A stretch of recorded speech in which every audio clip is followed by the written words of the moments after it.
A few moments ago, I promised you guys that I will get into every single detail of why Indonesian presidents are so similar to Hidden Leaf Hokages. And I intend to fulfill that promise just like a good politician. Why B.J. Habibie is Hiruzen Sarutobi, the Third Hokage? B.J. Habibie is an engineer and the third president of Indonesia. Meanwhile, Hiruzen Sarutobi is a ninja and the third Hokage of the Hidden Leaf.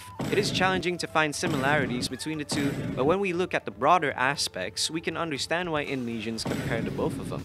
B.J. Habibie was educated as an aviation engineer first and foremost, while Hiruzen had a tremendous amount of knowledge regarding jutsus. Their focus towards knowledge grants them extensive technical and scientific intellect above their line of work, making them the smartest leader of their respective nations. The third Hokage was called the Professor by everyone because he's big brain. Meanwhile, Habibie is actually a certified professor, no cap. Both oversaw a transitional period from an iron-fisted ruler. B.J. Habibie took the presidency after the tumultuous end of Suharto's 30-year rule and stabilized the democratic transition from an unstable authoritarian regime.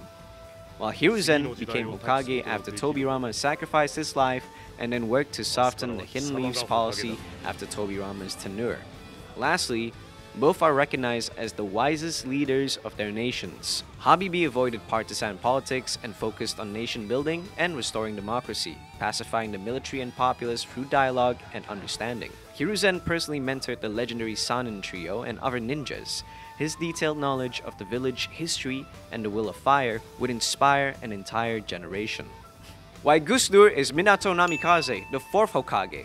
While the two came from really different backgrounds, squinting your eyes, you can see a red lining between the two of them.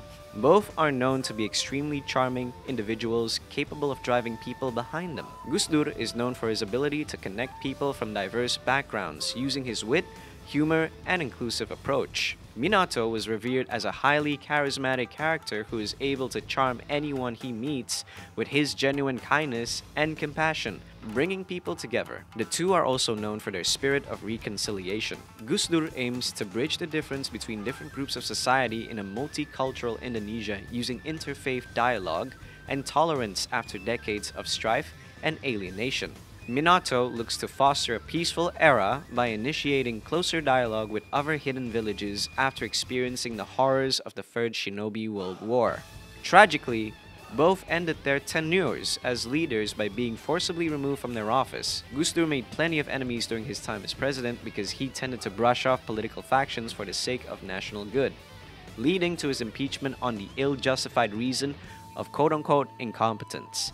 Minato sacrificed his life to stop the nine-tailed fox's attack on the Hidden Leaf village by sealing the demon inside Naruto after being mortally wounded by Tobi. Due to factors outside of their control, their time in office was cut short, making them the shortest-serving leaders of their nation. But, despite serving short, they made the biggest impact on the future of their people. Why Megawati Tsunade, the fifth Hokage? Megawati and Tsunade are similar in terms of the roles they play and the experience they face, but comparisons between the both are based on broader themes and characteristics than accurate parallels. The two share the same circumstances of ascending to their positions. Megawati inherited the presidency from Gusdur, who was removed from office after pissing off too many of Indonesia's political elites, while Tsunade inherited the position due to the death of the third Hokage after Orochimaru's invasion on the Hidden Leaf killed him. The most obvious similarities the two share is that they're both female leaders. Both are the very first female leaders of their countries and both serve a term of 3 years. Both Megawati and Tsunade exhibit a motherly approach towards leading their countries. Megawati focused on social welfare programs and championed the interests of the smaller people of Indonesia. Tsunade prioritized the safety and well-being of the Hidden Leaf villagers and ninjas by not sending them out on dangerous missions and to focus on getting their feet back together. Both, however, were heavily criticized for their handling towards certain issues their countries faced in a circumstance. Megawati was criticized for not doing enough to claim the two islands that are also claimed by Malaysia. Despite Indonesia having no sovereignty over the island since the 1960s, she was also criticized for selling Indonesia's natural gas short to China, in an effort to even the playing field against Australia, Russia, and Venezuela. Meanwhile, Tsunade was criticized for a lack of strong measures over the village security. Wanting not to jeopardize the lives of Hidden Leaf ninjas needlessly, she tries to take the most minimum risk in facing threats such as Orochimaru and the Akatsuki, leading to them being able to commit acts of wanton terrorism against the village.